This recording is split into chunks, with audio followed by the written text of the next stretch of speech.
Amados irmãos, com a graça, com a paz do Senhor Jesus, amém?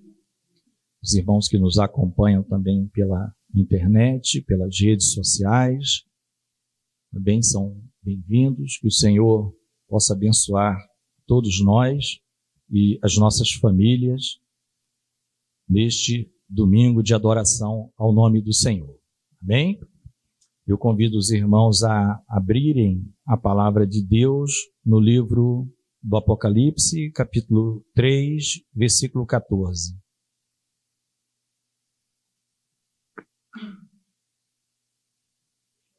Apocalipse, o último livro, isso, a carta à igreja de Laodiceia, tá? Texto já bem conhecido dos amados. 3, versículo de número 14. Nós leremos até o 22. Diz assim a palavra do Senhor: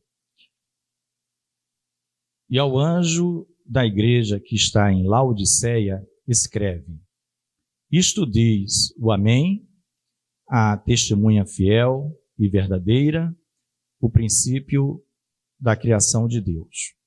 Eu sei as tuas obras, que nem és frio, nem quente. Tomara que foras frio ou quente. Assim, porque és morno e não és frio nem quente, vomitar-te da minha boca. Como dizes, rico sou, e estou enriquecido e de nada tenho falta, e não sabes que és um desgraçado e miserável e pobre e cego e nu. Aconselho-te que de mim compres ouro provado no fogo, para que te enriqueças, e vestes brancas, para que te vistas e não apareça a vergonha da tua nudez, e que unjas os olhos com colírio, para que vejas. Eu repreendo e castigo a todos quantos amo. Sê, pois, zeloso e arrepende-te. Eis que estou à porta e bato. Se alguém ouvir a minha voz e abrir a porta, eu entrarei em sua casa e com ele cearei e ele comigo. Ao que vencer, lhe concederei que se assente comigo no meu trono, assim como eu venci e me assentei com meu Pai no seu trono. Quem tem ouvidos, ouça o que o Espírito diz às igrejas. Amém?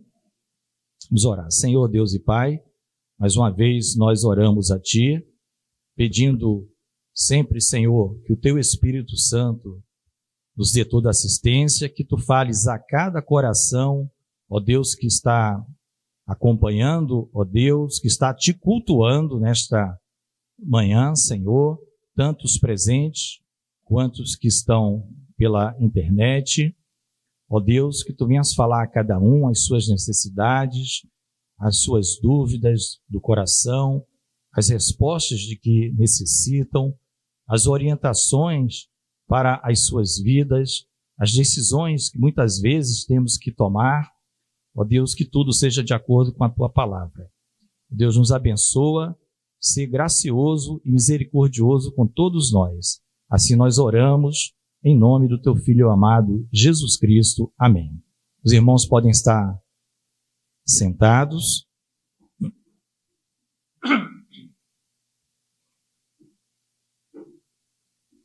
Amados, a carta à igreja de Laodiceia, ela faz parte de um conjunto de 7 cartas escrita para as igrejas da chamada Ásia Menor. Amém? Ásia Menor. A região da Ásia, a maioria está onde hoje nós conhecemos ser a Turquia. País, Turquia. Deu até há pouco tempo um grande terremoto na Turquia. Não sei se os irmãos lembram, tem alguns meses, né? E essas igrejas, elas ficavam perto, naquele entorno. E existe uma sequência de cartas, e a última carta, ela é dirigida a esta cidade, Laodiceia. Nós vamos falar um pouco, até para entendermos melhor aquilo que o Senhor tem para nós nesta manhã, a parte espiritual, não é? Que é o que mais nos interessa, porque aquilo que é espiritual vem do alto. Aquilo que é espiritual, não é? É o que tem valor, é o que vai permanecer. Então, vamos tentar contextualizar um pouco esta cidade. Esta cidade de Laodiceia, os irmãos, depois desta breve introdução, eu creio que até fica mais fácil para todos nós compreendermos os conselhos que o Senhor dá, né? As frases que o Senhor Jesus vai falar. Essa cidade de Laodiceia, ela recebeu esse nome, melhor dizendo, em homenagem à esposa de um general grego, Antíoco. Esse Antíoco era um título, tá? Tem vários Antíocos. Isso antes de Cristo, né? Isso ainda estava no finalzinho do Império Grego, junto com Macedônia, ia começar o Império Romano. Mas antes, o Antíoco II, ele era conhecido como Antíoco II Theos. Theos é Deus em grego. Então era assim que ele se autoproclamava. Antíoco II Theos. Ou seja, esse Antíoco se achava um deus, né? Porque depois que o Alexandre o Grande, ele morre, que é quem realmente expande o Império Grego, o domínio ali desse império não vem por sucessão de reis, como tem em Roma, mas é dividido por generais, por regiões. Então essa região aqui ficou com esse Antíoco. E o nome da sua esposa era Laodice, algo desse tipo. Então Laodiceia foi em homenagem à sua amada esposa. Né? Então a gente vê as origens em alguém que se achava ser um deus, assim como os Césares. E aí, o homenageado é um homem, né? Um ser humano. Laodice, a sua esposa. Tá? Essa família de Antíocos, era essa família com esses títulos antigos, esses homens eram cruéis. Para vocês terem uma ideia, né, existia um Antíoco chamado Antíoco Epifânio. Esse talvez seja mais conhecido de vocês, esse Antíoco Epifânio. Ele foi lá para a região de Jerusalém. Né? Ele sacrificou porco no altar. Né? Isso estava profetizado já por Daniel. Tá? Não com o nome dado, mas estava profetizado por Daniel.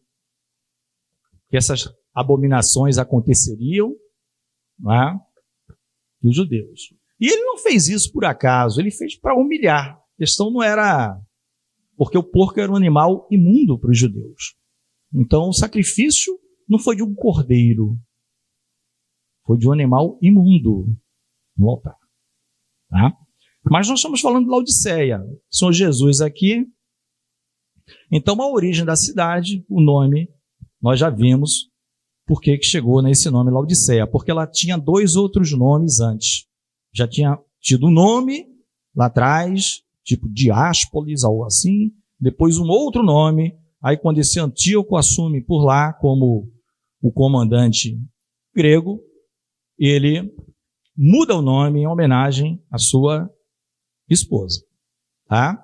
Mais na frente, para o finalzinho da mensagem, nós vamos ver o significado ou os significados da palavra Laodiceia e os irmãos vão ver como tem tudo a ver e por que, talvez, quem sabe, ela esteja dentre as 7 cartas como a última carta. Tem a ver com o nome dela. Esta cidade, irmãos, era uma cidade que era rota comercial, passava, melhor dizendo, 3 rotas comerciais grandes daquela região passavam por Laodiceia. Então, ela era uma cidade muito rica. Amém? Laodiceia era uma cidade muito rica. Ela tinha o que nós chamamos hoje de mercado financeiro. Sempre existiu o mercado financeiro, de modo diferente. Cada um de acordo com o tempo. Então, naquele tempo, era muito comum as mercadorias. Então, era como se lá fosse a chamada Faria Lima de São Paulo. Faria Lima é o chamado mercado, a Avenida Faria Lima é o mercado financeiro da cidade de São Paulo. É a Avenida Faria Lima. Então, ela era uma cidade muito rica. Existiam homens muito ricos que hoje estariam em capas de revistas, se tivesse, essas revistas de economia, Forbes, Exame, está lá na capa, aqueles homens. Seria algo assim, homens muito ricos. Era uma cidade também, exatamente por esta riqueza, tá, irmãos? Isso tudo, esse preâmbulo, para a gente entender por que o Senhor Jesus vai falar assim. Esta cidade, por ser muito rica, ela era muito orgulhosa. Muito orgulhosa. Por exemplo, já depois do Senhor Jesus Cristo ter ascendido aos céus, houve um terremoto. Por isso que eu falei do terremoto na Turquia. Porque existia de vez em quando tremores de terra lá. E aí quem já estava no poder era o Império Romano. E Roma se habilitou e disse: se vocês querem ajuda, a gente vai aí ajudar a reconstruir a cidade. Porque a cidade tinha muitos, os equivalentes aos prédios de hoje, não é? Então tinha muitos prédios, era uma cidade muito comercial, riquíssima. Você vê, 3 rotas comerciais passavam por ela, então precisava passar quase que necessariamente em Laodiceia. Os laodicenses disseram assim: nós não precisamos de ajuda de vocês, Roma. Não, tá bom, vou gastar menos, mas isso não quer dizer que vocês não estão debaixo do nosso império. Tudo bem. Mas eles negaram a ajuda de Roma e se reconstruíram, porque eles tinham muitos recursos. Lá também, em Laodiceia, preste atenção porque o Senhor vai falar essas coisas, porque nós estamos falando isso. Lá, nesta cidade, existia grandes indústrias do setor têxtil. E o principal tipo de tecido têxtil que lá existia era a lã tingida de preto. Era uma lã, um tecido, imagino, brilhante, bonito, algo muito maravilhoso. Era feito de lã, era tingido com a cor preta, e era vendido provavelmente nas lojas mais caras de Laodiceia. E tinha comprador porque era uma cidade muito rica. Muito rica, uma cidade próspera. Então esse era um outro ponto interessante da cidade. E a cidade também tinha, e aí os irmãos já vão começar a entender a fala de Jesus. Até porque eu estou dando essa explicação, vocês vão começar por que ele está falando certas coisas para essa cidade. É uma cidade de mercado financeiro, cidade riquíssima em transações com ouro e outros metais, indústria têxtil forte, com destaque para esse tingimento próprio que existia na lã, para ela ficar preta, talvez algo púrpura, muito com coisas brilhantes, muito bonita. E ela era também, existia o que seria o equivalente hoje a uma faculdade de medicina. Seria equivalente hoje a uma faculdade de medicina. Então, formava médicos com uma especialidade, a principal deles, oftalmologia. Lá tinha um produto que se untava tanto no ouvido quanto nos olhos e era altamente curativo. Os médicos descobriram. Os estudiosos se tornavam médicos da época. A medicina é antiga, né? Lucas era um médico que escreveu isso aqui, ó. Foi Lucas que escreveu, inspirado pelo Espírito Santo, o livro de Atos. Não é isso? Ele era o quê? Médico. Lucas era médico. Ah? Não sabemos como era o processo de formatura, de entrar para estudar, coisas desse tipo, detalhes do detalhe. Mas basta saber isso. Então, os irmãos perceberam as características dessa cidade, né? 3 características que chamam bastante atenção. Né? No passado, antes de Cristo, quando houve um terremoto lá e aí estavam os gregos, eles receberam ajuda do grego. Mas depois ela cresceu tanto, ficou tão rica, que ela poderia dizer, Roma, pode ajudar um pouco a gente, mas ela dispensou. Não, nós não precisamos do dinheiro de vocês. Não, tudo bem. Né? Agora, ela tinha um problema. Tá? Nós estamos falando da cidade secular. Ela tinha um problema. Qualidade da água. A água dela era problemática. Ela não tinha água, fontes de águas. Então existiam 2 cidades próximas que poderiam ser fornecedoras por dutos, né? Aqueles dutos de água que eles já faziam na época do Império Romano, já tinha, grego, isso é antigo, nos reis anteriores. Né? Uma necessidade básica do homem, né? Nessa hora, a invenção, a mente humana, é da necessidade. Na hora de muito aperto, você descobre alguma coisa que você nunca foi incomodado para aquilo, você estava acomodado. Quando você foi incomodado por alguma coisa que significava vida ou morte, vem aqueles insights. Vamos fazer isso. Né? Então existia a cidade de Colossos, que ela tinha água fresca. Mas o aqueduto que eles tinham vinham de Hierápolis. Essa cidade de Hierápolis é citada na carta de Colossos, inclusive. Tá? Não tem uma carta aos Colossenses? Ela é citada lá.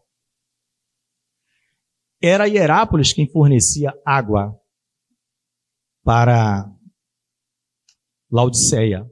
E a água de Hierápolis era quente. A de Colossos era refrescante. A de Hierápolis era quente. Como é que ela chegava em Laodiceia? Morna. Porque ela perde calor ao longo do tempo. Não é? Se você colocar água numa tubulação aqui, e essa água é quente, e ela andar 10 quilômetros de tubulação, ela não vai chegar quente do lado de lá. Ela vai chegar morna. E a depender do local, até fria. Mas ela chegava morna. Amém? Então era assim que essa cidade tinha essas características seculares. Então o Senhor começa a falar com ela, como fala em toda a igreja, o responsável da igreja, o anjo que está lá, e ele se identifica como o Amém. E o Amém é bem interessante. O Senhor Jesus se identificar com esse nome, Amém. Não é? Se vocês pegarem o livro de Apocalipse e forem no último versículo, qual a última palavra que está escrita lá? O último versículo do livro de Apocalipse.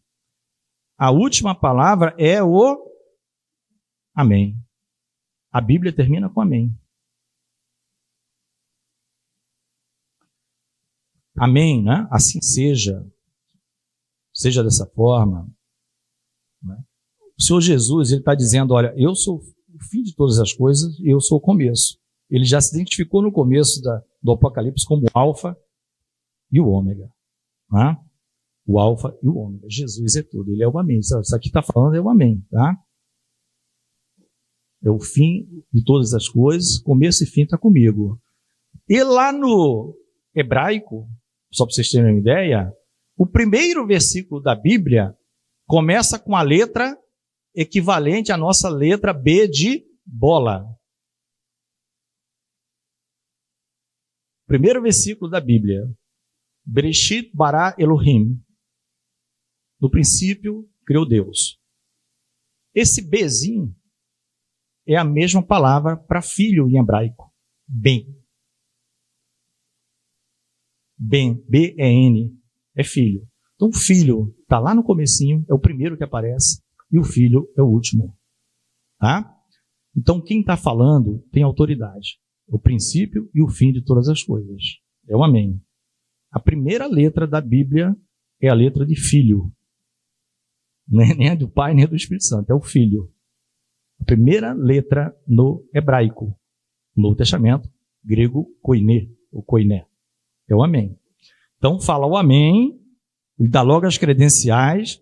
A única verdadeira testemunha, né, fiel e verdadeira, ele sim perfeito, ele fez toda a vontade do Pai, e é o chamado princípio da criação de Deus, não que ele seja criado, mas de tudo, né, ele se fez carne, e de tudo ele é o primeiro ressurreto. De todos os ressurretos. Ele se fez homem como nós. Tá? E é a primeira, no sentido também de se revelar aos homens. A primeira coisa que é revelada aos homens é Jesus. Na criação, né? Da criação de Deus, Jesus ele se faz carne, ele se faz luz. Vocês percebem que tem haja luz? Mas não tinha sol. Ainda não tinha sol. Mas é exposto aos homens a luz. Jesus, a luz que vai encontrar Paulo, no capítulo 9, é uma luz mais forte do que a luz do... É outra luz. É Jesus. É outra luz. Se andarmos na luz... Jesus está em tudo, no começo, no fim, no meio, está aqui com a gente, tá? Jesus está em todas. Né? Ninguém foge do olhar do Senhor Jesus. Salmo 139, o salmista vai dizer, para onde me irei ou para onde fugirei da tua face? Aonde é que eu vou me esconder do Senhor? Ele diz até no inferno, se for o Sheol, lá tu estás. Luz e trevas para ti são a mesma coisa. Então, irmãos. E ele vai dizer o seguinte, agora ele vai começar a falar com a igreja de Laodiceia, olha, eu sei as tuas obras, que nem és frio e nem quente. E aí, ó, quem está ouvindo, o Senhor Jesus sempre falou conosco, amados, de uma maneira que o ouvinte entenda, principalmente a igreja. Na época que ele estava aqui na terra, ele falava por parábolas, coisas que era comum na sociedade de Israel. Mas quando muitas coisas não eram entendidas, e assim eu falo por parábolas para ele entender, ele diz o porquê. Porque os corações deles e os seus ouvidos já estão endurecidos para não me ouvir. Então não vou abrir para aqueles... Agora, quem tinha um desejo, eu quero aprender, eu creio que ele é o mestre, era aberto. Era aberto. Ah? Por curiosidade, meus amados, quando o Senhor, em Mateus 13, que eu já falei várias vezes, eu gosto muito daquele texto, as parábolas do reino, são 7 parábolas do reino, que começa do semeador, e termina lá na separação dos bons peixes, dos peixes que vão para o cesto de Jesus e dos peixes que vão ser deixados, né? São 7. Se vocês lerem atentamente, você vai ver que até a 4ª parábola, ele está falando para todo mundo. Para os discípulos e para quem quer ouvir. Depois ele vai para a casa dele. Então tem um segredo aí. Só quem ouve as 3 últimas é a igreja. A parábola do campo, com tesouro escondido, a pérola de grande valor e a dos peixes, só os íntimos. Que fala do final. O pessoal está desapercebido. Mas nós não. Entendeu? As pessoas pensam que ele falou as 7 parábolas para todo mundo. Não, ele falou 4. Isso aqui é para todo mundo. Agora, as últimas 3, só para a minha igreja. Só para quem está perto de mim. Só para quem tem comunhão. Só para quem abriu a porta para eu entrar e cear com ele. Aí eu vou falar no pé do ouvido o detalhe. Né? O mundo não está sabendo. Né? Tesouro escondido, a palavra de Deus, troca tudo pelo gozo daquele tesouro e compra e fica só com aquilo. Você pode ficar com o que você tem, ou você pode se desfazer de tudo que você tem e fica com o tesouro. Pérola de grande valor. Você pode ficar com as suas pérolas, ou pode, ao achar a pérola, que não existe outra igual, se desfaz de todas as suas pérolas e fica só com essa. Não? Isso é ato seu, é decisão sua. Agora a última não é decisão sua. Quem vai escolher o peixe é Jesus. Aí não sou eu, você não se auto-escolhe. Eu vou me jogar no mar, no cesto de Jesus. Não, isso não existe. É ele que vai escolher. Continuando aqui. Tomaras foras frio ou quente, porque és morno e não és frio nem quente, vomitar-te-ei da minha boca, em algumas versões, para a gente entender melhor isso aqui. Estou a ponto de vomitar-te. O que é que o Senhor quer dizer? O vomitar-te-ei é um ato futuro. O Senhor não está dizendo, olha, eu vou vomitar você da minha boca. Não. Ele está alertando. Ele está alertando. Eu estou a ponto de. Estou quase fazendo isso. Porque, irmãos, a questão das águas, ela tem um significado para a gente, né? Também. Pode ter vários. As águas quentes, elas eram curativas. Né? Assim como é até hoje. Muita gente vai se tratar em local que tem poços, lagos, com água de morna para cima. Você vê até evaporar. Trata, segundo algumas coisas, artrite, artrose, não sei o que, dor não sei aonde, circulação. Água quente, ela tem um propósito, ela cura. E a água fria, lá de Colossos, ela dessedenta. Agora, a morna, Jesus está dizendo que não dá para ficar dentro do corpo dele. Nós não somos corpo de Cristo? Né? Não dá para ficar desse jeito. Indeciso. Todas têm utilidade. Dessedenta a alma de alguém, cura a enfermidade da alma de alguém. Por isso que as características da cidade, o povo, a igreja, melhor dizendo, ao ler, ela está entendendo muito bem o que o Senhor Jesus está falando. Não é um segredo para ela, não, porque ela tem essa característica. A dificuldade dela é água. E mais, uma outra característica que eu não comentei da cidade, a cidade, ela, apesar da riqueza, aquilo tudo, ela era desprovida de exército forte e de muralhas, porque ela confiava no dinheiro, no poder e na riqueza. Desconsiderava os ataques, potenciais ataques de um adversário. Desconsiderava. Tá?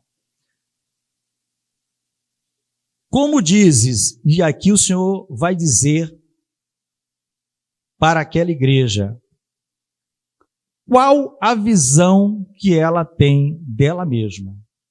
É a autoavaliação dela. Ela diz, eu sou rica, estou enriquecido e de nada tenho falta. E de nada tenho falta. Isto era a visão da igreja. A igreja estava se autoavaliando como alguém muito rico, mas ela estava pegando carona, vamos dizer assim, naquilo que era secular, que era da cidade. Era característica. Ninguém está dizendo que você não pode ser crente em Nova York, ou em São Paulo, ou em Londres, cidades ricas, mas não pegue carona na riqueza da cidade. Já a palavra diz, não ponha confiança nas riquezas. Melhor dizendo, na instabilidade das riquezas, porque você pode dormir rico e acordar pobre. Ou não é? O governo vai e decreta, confisca. Pô, acabou. Cadê meu dinheiro? Aconteceu no plano Collor. Um monte de gente suicidou. 1900, ele entrou, não sei se foi 90, acho que março de 90. Por 3 meses, depois foi devolvendo aos pouquinhos, não sei quantos anos, 3 anos parece para devolver o dinheiro. E o pessoal que era rentista, que vivia daquela renda, acabou da noite para o dia. Acabou. Um monte de gente suicidou. O que significa isso? Confiança na instabilidade das riquezas. Agora, se você tem Cristo, você dorme hoje em Cristo, entregando a sua vida, amanhã você vai acordar sem Cristo? Não. Pode acontecer terremoto, qualquer notícia do mundo não vai te abalar em termos de fé. Você vai continuar crendo no Senhor Jesus. É isso que ele está querendo dizer. Não confie, meus filhos de Laodiceia, na prosperidade desta cidade. Porque eu sei que vocês são ricos mesmo. Mas essa riqueza aí não é essa que eu estou falando. Não é isso que eu estou falando. É a tua avaliação. E ela não sabia. Foi preciso que o Senhor dissesse para ela, olha, você não sabe que és desgraçado. Isso é a pior coisa que tem. As pessoas às vezes falam assim da boca para fora, você é um desgraçado. Não fale isso para ninguém, meu irmão. Não fale essa palavra para ninguém. Porque esse prefixo des vem de desprovido. Desprovido é sem. Desprovido de quê? Da graça de Deus. E nós somos salvos pela graça, por meio da fé. Você chama a pessoa desgraçado, ela pode até não ser, mas você está dizendo que ela não tem aquilo que Deus deu, que a graça dele é o favor dele para ser salva.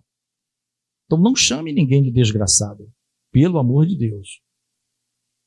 Amém? Só que o Senhor Jesus falou. Ele teve que falar. Ele pode falar. Ele tem autoridade. E ele estava dizendo a verdade. Ó, você está... Por isso que ele falou, estou a ponto de vomitar. Porque igreja não pode ter essa característica. Você tem que ser igreja para ser salvo, né? E Deus tinha que olhar para você, ver o sangue do Cordeiro, ver o selo do Espírito. Ele diz, olha, você está desprezando a graça, miserável, pobre, cego no lugar que tem a melhor faculdade de oftalmologia lá da época. Ásia Menor, região da Frígia. Frígia era o nome da região onde essa cidade, pelo menos, Laodiceia ficava. Está chamando ela de cega. Vamos dizer, mas como? Qualquer problema oftalmológico, eu tenho um remedinho aqui. Somos a melhor do mundo conhecido. No situação de Adão e Eva, quando pecaram e reconheceram, aí passou a ser pecado. Não é? Miserável que não era para ter, porque lá no Antigo Testamento, a lei já dizia, olha, pobre sempre tereis. E tinha toda uma legislação para ajudar o pobre, o órfão, a viúva, o estrangeiro, mas miserável não. Não era. Mas espiritualmente é assim que eles estavam. E muitos estavam assim quando não conheciam Jesus. Mas lembre-se, meus amados, ele está falando com a igreja. Ele não está falando com alguém de fora. Ele não está dizendo a situação do homem que de fato é miserável sem Jesus. Espiritualmente falando. Não tem nada, não tem a graça de Deus. Ele está falando com a igreja. E nós vamos ver que não é por acaso que Laodiceia é a última carta das 7, né? E o Senhor, olha como o Senhor é amoroso. Lembra que nós já vimos aqui em outras ocasiões que o Senhor Jesus determina, ele dá ordem, eu quero que faça assim. Ele te deixa à vontade e diz, pode escolher.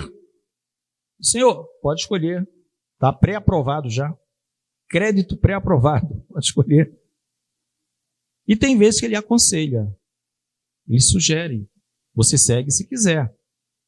A palavra diz, lá em Isaías capítulo 6, se não me engano, versículo 9, né? Um menino nos nasceu, um filho se nos deu, e o seu nome será Maravilhoso Conselheiro, Deus Forte, Pai da Eternidade, Príncipe da Paz. Não é isso? Ele não é um conselheiro qualquer, ele é um conselheiro maravilhoso. Aconselho-te que de mim compres ouro provado no fogo. Olha, Deus, ele aponta o problema da igreja, mas ele dá a solução. Olha, eu não te vomitei ainda. Compra de mim ouro provado no fogo, para que te enriqueças. Ele não está falando do material, eles já eram ricos. Mas espiritualmente eles estavam numa situação terrível. Por quê? Porque eles se conformaram com o mundo. Lembra que Paulo fala em Romanos 12, 1? Não vos conformeis com este mundo, né? Mas tendes a vossa mente transformada. Metamorfos. Toma outra forma. Não toma a forma do mundo. Vestes brancas para que vistas e não apareça a tua vergonha, a vergonha da tua nudez, e unjas os olhos com colírio para que vejas. E aí vem a pergunta, mas a salvação não é grátis? Por que ele está falando comprar? Compres de mim. Porque ele está usando a linguagem de negociante, de comerciante, né? Que era o que aquele povo estava acostumado. Compra e venda. E o Senhor já fazia isso no Antigo Testamento. Mas não era envolvendo dinheiro. Não era envolvendo recursos do homem. O preço, irmãos, é você só dobrar o joelho. É você abrir o seu coração. Sabe? Isaías, capítulo 55, vai dizer, ó vós que tendes sedes, vinde as águas. Sim, vinde e comprai. Pagando quanto? Sem dinheiro e sem preço. Como é que eu compro sem dinheiro e sem preço? É a tua vinda. Vem. Vinde a mim. Esse é o preço. Vinde a mim. Vinde e comprai sem dinheiro e sem preço vinho e leite. Isaías 55. A propósito, irmãos, sempre é bom contar uma experiência, né? Estamos dizendo do tempo. Estava na igreja uma vez, você vê a Claudinha, a irmã Claudinha, ela enalteceu aqui o Espírito Santo. Como é importante o Espírito Santo, irmãos? Porque é quem está guiando a igreja agora. É a direção do Espírito. Né? É a direção do Espírito. Está guiando a igreja. Ele está relembrando as verdades ditas por Jesus. O próprio Jesus falou, ele vai lembrar tudo. E algumas coisas que nós não tínhamos condições de aprender, como ele fala, vocês não podem suportar tal ensinamento agora, mas depois vocês suportarão. Eu estava na igreja e um dia, a gente tinha culto todo dia, aí um dia, menos em sexta, um dia, eu estava lá, e o pastor não pôde estar, era o diácono, aí só tinha eu. Vai o tu mesmo. Então, aí, senhor, o que é que eu vou pregar? Isaías 55, tá bom. Aí eu preguei. Ó vós que tem sede, vinde às águas, né? Por que gastais o vosso dinheiro daquilo que não é vida? Né? Ele está dizendo, ó, você trabalha, ganha dinheiro, só que você gasta tudo em coisas que não satisfazem a vossa alma.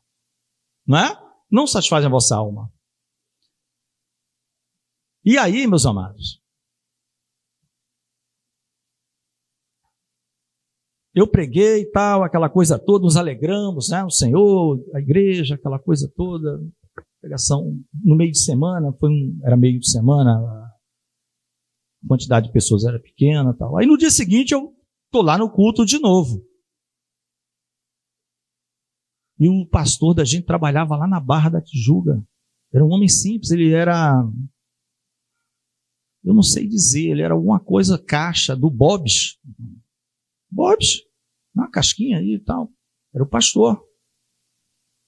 Homem honrado por Deus, homem. Olha quem Deus usa. O camarada do Bob's ali. Vê se você está aquele camarada, pois não, era um Big Bob's, o cara ele é pastor. Você não sabe, de noite ele está pensando já na palavra que ele vai trazer de noite, Senhor. Só que transferiram o homem lá para a Barra. Meu Deus do céu, para ele chegar na hora do culto. Aí, nesse dia, tinha não sei quantos diáconos, mas nesse dia, eu de novo, sentado lá, e aí tendo o período de louvor, a Claudinha de lá louvando, tal. Aí o senhor falou comigo, você vai pregar a mesma palavra de ontem. Eu falei, não, senhor, secou da minha cabeça. Você vai pegar, ó, a voz que tem... Senhor, eu preguei ontem. Eu falando com Deus, eu e Deus ali sozinho. Eu preguei ontem, Senhor. O senhor está lembrado que eu preguei ontem? Você vai pregar a mesma palavra de ontem. Meus irmãos, eu não sei, não, isso é invencionice minha, eu já tenho outra palavra, uma melhor. Eu tenho uma melhor. E aí eu estava sentadinho, era o último louvor, já preparado com a minha palavra, alguém bateu nas minhas costas.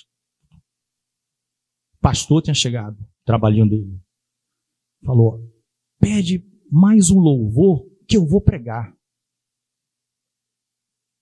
Aí eu falei, pastor, graças a Deus. Eu estava numa ânsia aqui. Aí o pastor rapidamente põe um paletó e desce. Aí termina o louvor, ele vai para o púlpito. Aí todo mundo de pé para ler a palavra, ele... Vamos abrir em Isaías capítulo 55.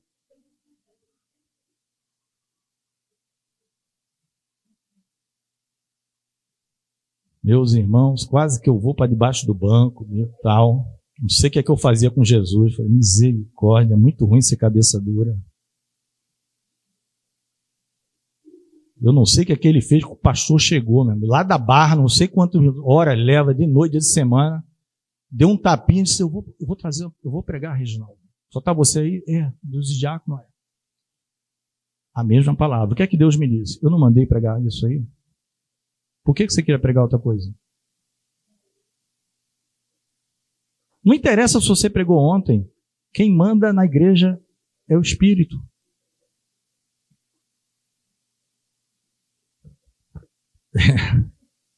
A gente fica até emocionado, mas não é brincadeira.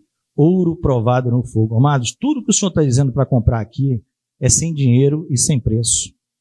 É só você ir a Ele. Me dá, Senhor. Me dá o que tem valor.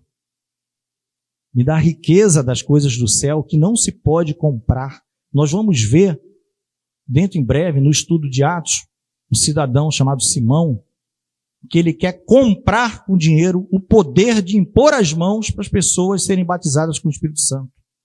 E Pedro vai dar uma dura nele. Ele vai ficar sem pai e sem mãe, porque Pedro era manso, né? Pedro era bem... Chegou na frente de Pedro, mesmo depois que Jesus... Ele diminuiu, ele era grau 100 na brabeza, ele caiu para 70, 80, mas não amansou 100%.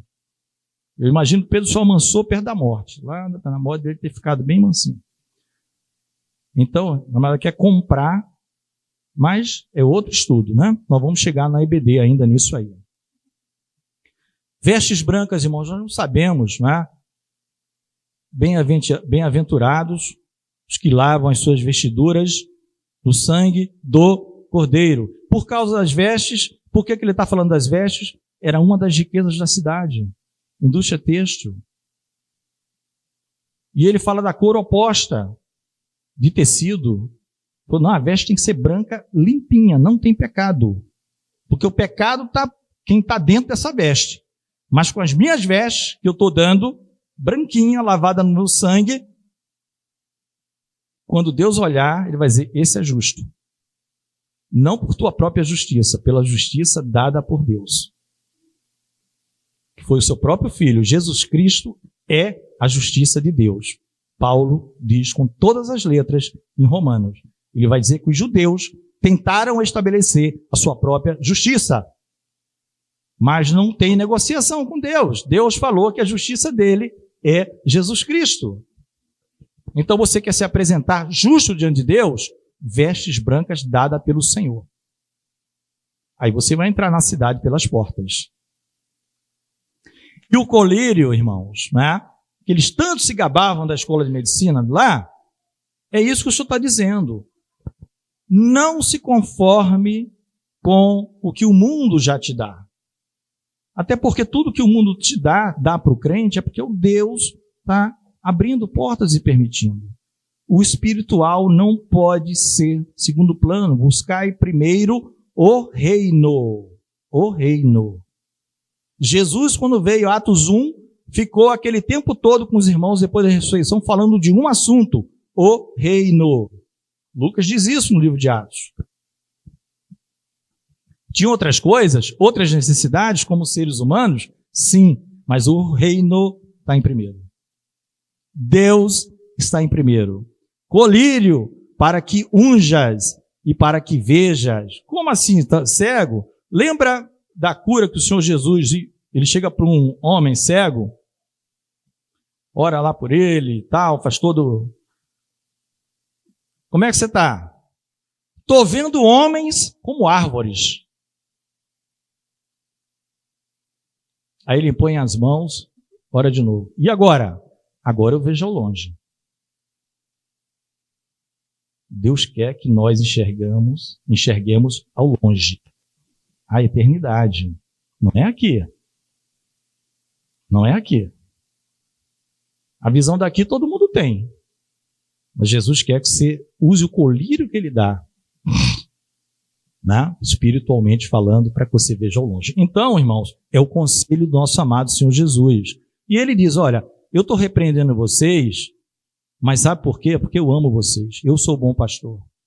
E o bom pastor dá a sua vida pelas ovelhas. Ser zeloso e arrepende-te. Né? Eles precisavam deixar de se engrandecer e achar que eles, na sua autoavaliação, estavam muito bem, desculpa a expressão, bem na fita com Jesus, e entenderem que não estavam bem na fita, estava muito mal. Jesus já estava a ponto de vomitar. Eis que estou à porta e bato. Isso aqui é importante, irmãos, porque esse versículo, ele tem aplicação universal? Tem. Para qualquer ser humano que abrir a porta, Jesus quer entrar e cear. Mas quando ele fala isso para a igreja, está estranho. Concorda? Como assim? A igreja expulsou Jesus? Jesus está do lado de fora? Aí eu pergunto, Jesus é eterno. Quem está dentro? O ser humano é eterno ou vai morrer? Vai morrer, né? Tem um tempo, irmão. Jesus está ali em pé, ó. Ele tanto faz ficar um dia ou 1 bilhão de anos. Ele continua sendo eterno. É irrelevante. Você tem 60, 70, 80, vai embora. Então, abre agora a tua porta do teu coração. O que ele quer é isso, meu filho? Comunhão, intimidade, a gente precisa conversar. Abre a porta, igreja, e deixa eu entrar. Ele não arromba a porta. Abre a porta, eu vou cear com você e você comigo. Eu gosto dessa ordem, porque no primeiro momento Jesus vem ao mundo e se revela a nós. Mas ele diz, olha, muitos virão do Oriente e muitos virão do Ocidente. Ele divide a terra em duas partes. Né? Ocidente, lado direito nosso de Jerusalém. Passa uma reta assim de Jerusalém, lado direito, Oriente, vai lá para o Japão. E do Ocidente, vai lá para os Estados Unidos. E assentar-se-ão à mesa com Abraão, Isaque e Jacó. Nós vamos cear com ele também. Amém? Mas a primeira coisa é você deixar ele cear com você. Entra. Aí depois que você já conhece ele, você já sabe que você vai se sentar e vai encontrar Abraão, Isaque, Jacó e um monte de gente do Oriente e do Ocidente.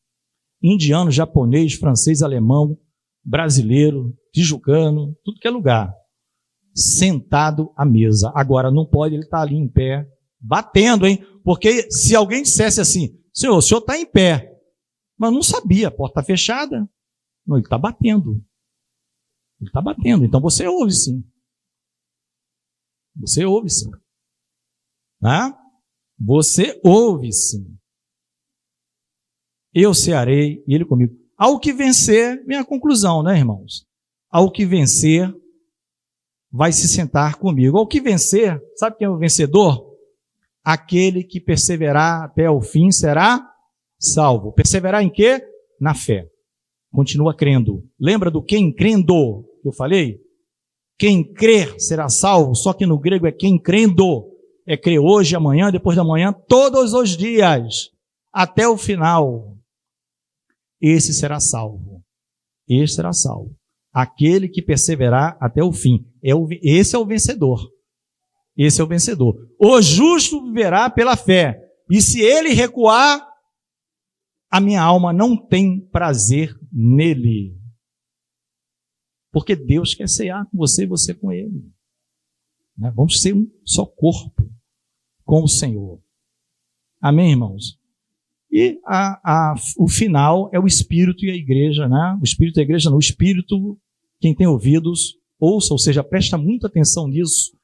Presta muita atenção nisso, porque isso é muito importante. Amém?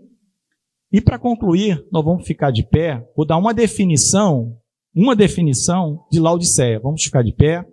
Logo após a definição, nós terminaremos a palavra e vamos orar. Amém?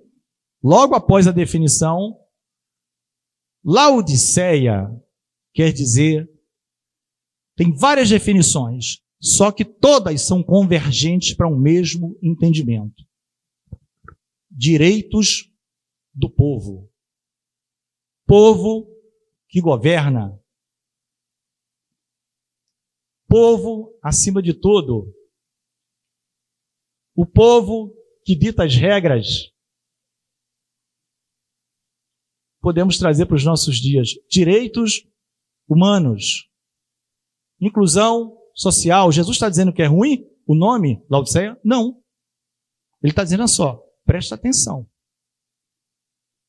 Quando vai chegar uma época que os direitos humanos vão estar em voga no mundo. Não tem problema nenhum.